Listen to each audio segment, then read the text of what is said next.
Ultimately, neuroselling reframes sales as helping the brain make a safe and meaningful decision. The goal is not persuasion through force or pressure, but creating clarity, empathy, and emotional resonance.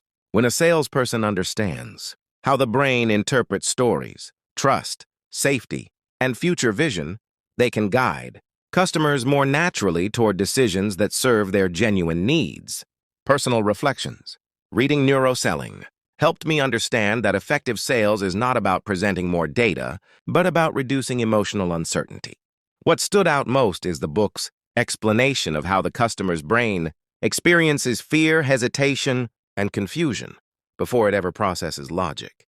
This made me realize that the true role of a salesperson is to create emotional clarity, not intellectual pressure. I was also deeply impressed by the idea that people make decisions based on meaning, not just value. When I reflect on past negotiations, the real breakthrough always came when the customer felt that the decision supported who they wanted to become: an investor, a protector of their family, or someone taking a confident step toward a better future.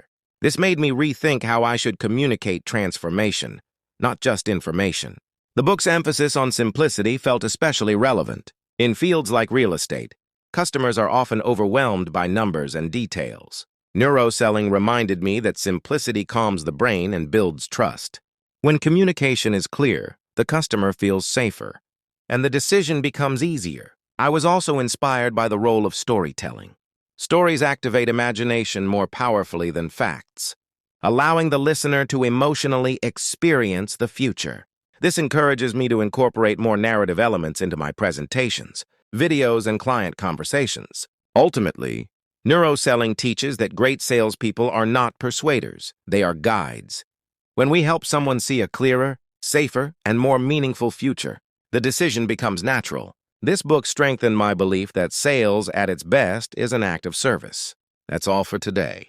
If you enjoyed this summary, stay tuned for the next one. See you soon.